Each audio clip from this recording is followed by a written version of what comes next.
We are headed to the theater. We're going to see Beauty and the Beast on Broadway. Tonight, we are going to go see Disney on Broadway, and I'm very excited about it. But first, we're going to go out to dinner. We're going to the Hamilton. So we're going to the National Theater, which has historical significance. We're staying at the JW Marriott for a night, which has been here for quite some time. And we are going to the Hamilton, which is also, has those old classic vibes. So I'm feeling like we're having a very classic DC experience, kind of being a tourist in your own town type of thing. I'm about to get ready. We're generally kind of boring when it comes to going out and things. We have our trips, obviously, and that is, a lot of fun, and I'm sure, looks very cool on camera and whatnot, and definitely love doing that. But I forgot to do this is why I'm nobody's beauty influencer. But anyway, otherwise we stay in the house kind of a lot. So this is quite a departure from our usual. Last week I was talking to Aadam about it, and I was like, do we want to just come home after that, which is gonna be like 10 o'clock or something, or do we want to stay over? And he was a very clear stay over. He felt like he was gonna be too tired. So I found a nice little last minute deal here at the JW Marriott. So then I said to my husband that since I got the hotel and I got the tickets, I would like him to arrange for dinner. Like, let's make it a, proper date night.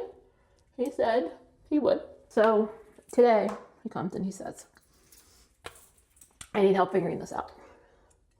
And I was like, what do you mean you need help? And he said, I'm feeling overwhelmed by trying to find dinner.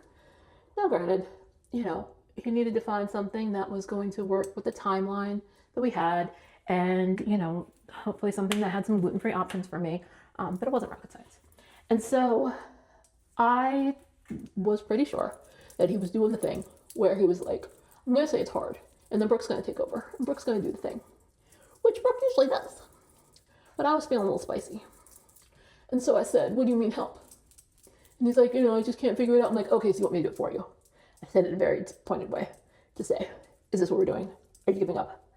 And he's like, no, I just need help. I was like, okay, so tell me how I can help you. It's kind of interesting because when you are the caregiver spouse, you do a lot of things, right? And so it can become very easy to fall in a trap where you're always the one doing all the things, right? Whether help is needed or not. And so finding that balance of saying like, okay, do you actually need help because of your disability, or you're just not in the mood? Because if you're just not in the mood, then I get to decide if I'm in the mood to help, right? I think we're getting into a good place, or at least we try. I'll say that, we try. I think he, finally got the picture that I wanted to be taken out. I wanted date night. I wanted to not have to do the work. And he came through. We will take you along for parts. Obviously, we're not gonna be able to film the show, but we'll show you, how this goes. So I'm gonna get dressed. Oh, you know what? Do you want to see the room? Let me show you the room. All right, so here is the bathroom, and yeah, plus all my stuff on there, so sorry. The bathroom's good. I put that towel there. They didn't do that. The grab bars are nice and shiny. I like that. And so then here is the shower. It's, there's no separation. There's also no curtain, which is interesting. So there's that. But you've got your adjustable shower head, and you've got your built-in bench. And it seems like that might be a little far from the seat, but otherwise it's decent. When you come in, the bathroom is on your right, and then there's a fridge on your left and a closet here. I haven't opened this yet, so let's see what we got going on. Okay, so we have some lower hang. Ooh, and robe, just one. Okay, that's fine. I won't use one anyway. So you've got a nice little closet here to hanging things, and one of those deals if you brought a suitcase. We didn't. Over here, you've got your complimentary waters, your coffee station. It is just like, cheap hotel coffee. This is Honest Earth Blend. There are always these no name whatevers, even at JW Marriott. Refrigerator with water bottles that Aadam brought. So then we come out here, and now this is not a typical room tour, so I have not cleaned up and stuff. So, just it is what it is. Giant television and some drawers here, and the desk area and a little chaise lounge, and then this pole. And then over here, you've got a lot of space on this side for, if the chair is approaching from this side, and there's plenty of outlets as well. This is a king room. Here is the other side, also acceptable for a wheelchair, though not as big. And here is the backside here, and this is the switch that does absolutely nothing. We can't figure out what it does. Adam thinks that I'm turning lights on and off in somebody else's room, which is entirely possible. Here's our friend the pole again, and back to Adam. And on the lamp, speaking of lights, it has like this little switch on the side here, which I thought was cool. Like, so that makes it a lot easier than like your typical light switch lamps. So, but all the lamps do have some sort of toggle on them to open. None of them are powered by the wall, as far as we can tell. It's pretty wide. I think it's like a lot of space in here. I love the carpet on the floor, from the transition from the hardwood to the carpet. I like that. There's a thing on the wall over there that does the shades that I'm gonna play with a little bit later, besides the lamp. But otherwise, I think it's a pretty good room. So our restaurant, the Hamilton, is actually quite close. It's literally just at the corner. So we're heading over there now. Adam is taking care of things. I don't have to, which is awesome.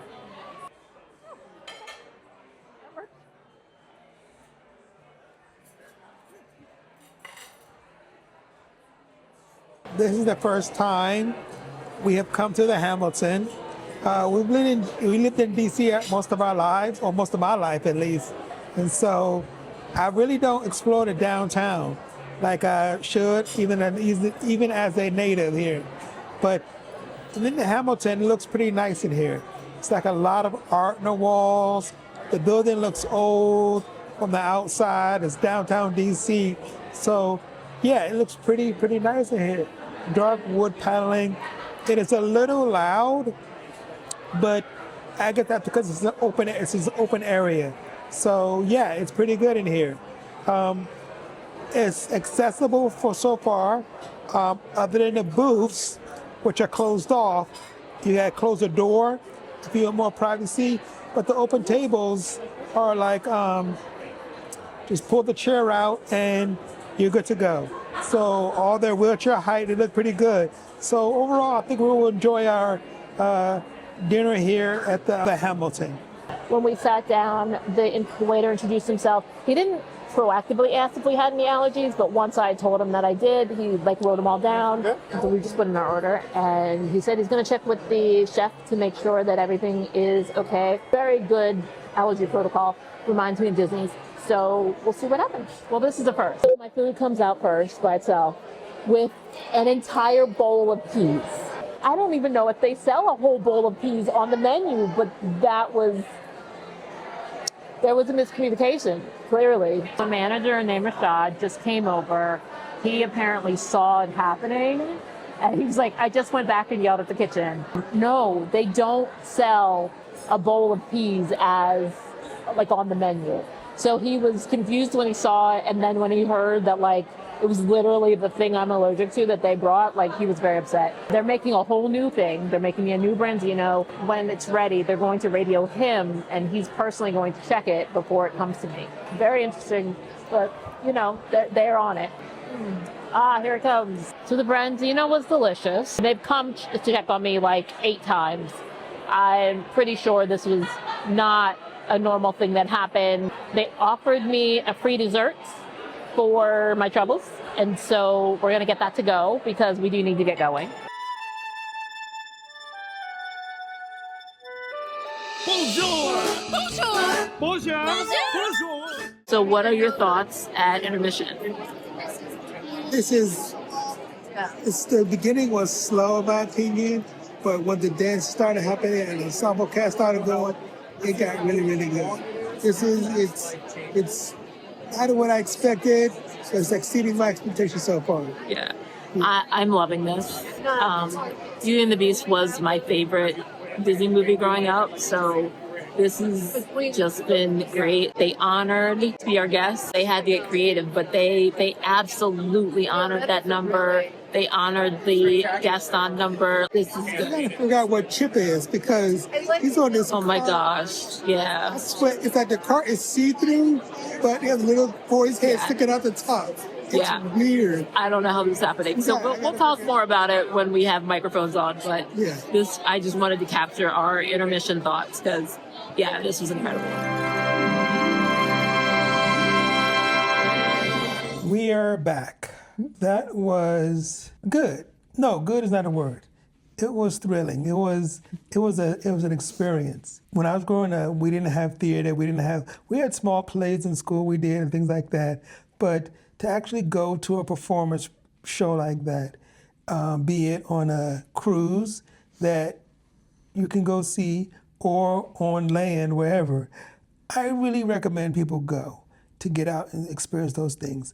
The performers, the technology, all of that was just, it was so good. But that's just my humble opinion. And I'm just a small town boy and a city boy, don't know nothing better. But what about you, Brooke?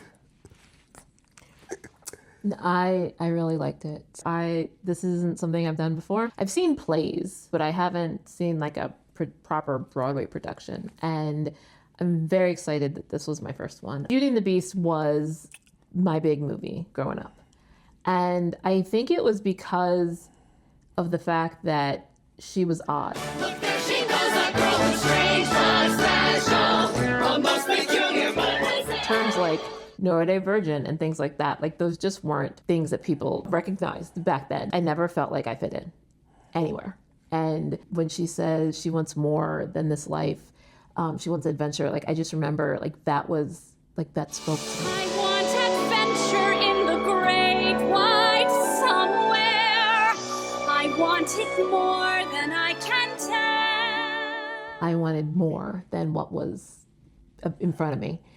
So my dad had the soundtrack on a cassette and we would put it in his car and we would like sing the songs every time we were going back and forth. And, it was just such a big part of my childhood. And so seeing this was really cool. Yeah. And I didn't really know what to expect going in. I didn't want to look at anything online. I didn't want to, I just wanted to experience it as it was. I kind of expected it to be a watered down version of the live action movie. Oh, yeah. And that's not what it was. It is a different thing, right? Like it's not the movie. It's not a movie, right? But it was just so great. And the way that they honored that movie, the big numbers, they did them big. And the dancers. Flashing lights. And if you're photosensitive, you wear. Fair enough. Yeah, it was a lot of flashing. It's a lot. Be Our Guest one, that was cool. Be Our Guest, like I remember when the live action movie came out and I was like, but are they going to do Be Our Guest well? Like that song, like it just has to be done properly. And this one, it was just like so good. Plates, so much going on. Like it was just, and spoons. It was amazing. Gaston's was amazing as well. His tavern scene with the dancing and a lot of goofy scenes and stuff like that in there. It was a lot of stuff. They added jokes. They added a lot of jokes to make it like it was that was pretty good. It's like once you really get to some people laughing at jokes that I didn't get, or I was like, that's not that funny. But then other stuff started happening. It's like, okay, that's funny. That's funny. I wonder what those were, because I don't remember having that experience. Some of them were like, I mean, there were jokes that like you had to have seen the movie to get, and so I wonder if maybe since you don't, you don't have that movie memorized the way I do. You know what I mean? They did a good job with the transition at the end. The lights flash and he's done. He's transformed. That was I was looking at that, and you see his body spinning and stuff like that. Yeah, he's like legit upside down. And it's like you see his hair like falling like. Very cool. And so they were having a fundraiser for the Broadway Cares. It's their charity for fighting HIV and AIDS and helping organizations that are supporting people who are dealing with HIV and AIDS. One of their donation things, you got a poster personally signed by every single cast member. And so I'm very excited about this. Exactly. You love Beauty and the Beast, so yes. This is very cool. So I'm going to be framing that when I get home. We are us. We should talk about the accessibility of it all.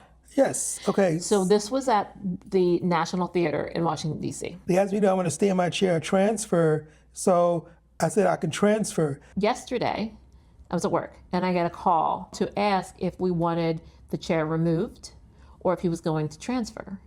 And I've never gotten that kind of call before. I was like, oh. And so I said, can you describe for me the chairs? Because when they said they could move it, I was getting nervous that maybe it was like a moving chair, and folding chair. we don't transferring into a chair that's not locked is a bad idea. It's old school movie theater seating where you have the two arms and then the seat of the chair flips up. So like there's the row and then there's his chair, and his chair was also higher, which was nice, easier for transferring, right? And for getting back up. They would have had the chair removed when we arrived if they wanted, if we had asked that. Requested, yeah. Now, when the woman took us to our seats, she kind of assumed that he was gonna want to stay in his chair. Lady who got on down to the floor, and she was about to unscrew the chair from the floor. So it had a little like bow tie twist. She was about to do that. It's like, no, I'll stay in my chair. Now, I will say the pitch, I think you call that, the space between your knees and the chair in front of you is real tight. Yeah. Airline tight, right? And like airline cheap seats tight, to be clear. Be prepared for tight space. The intermission is long, so like if you stayed in your chair and you needed to like leave to go to the bathroom or whatever, like it was plenty of time. So there was that. The accessibility part was great.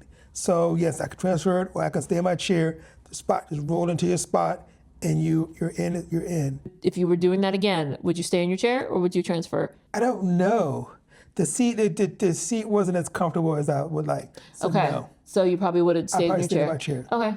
Yeah. It's not a comfy seat. Not a comfy seat. And so now we are staying here at JW Marriott, which, sometimes feels like, yes, it's a little extra. Like, yes, we could have dragged us some homes, but also, traveling, Yeah. it's a lot, right? And so I think for us, it's easier to just stay nearby and have a night and then go home the next day than it is to when we're out late like this, as opposed to, going home. Like we could have, or if we were like trying to, be tighter on money, we could be like, all right, no, we're just gonna, suck it up and go home. But I am glad that we stayed just because it makes it a little easier. Thank you for watching. If you liked it, subscribe, comment, all the things. And until next time, Stay strong get creative. and keep exploring. We will see you in the next video. Bye.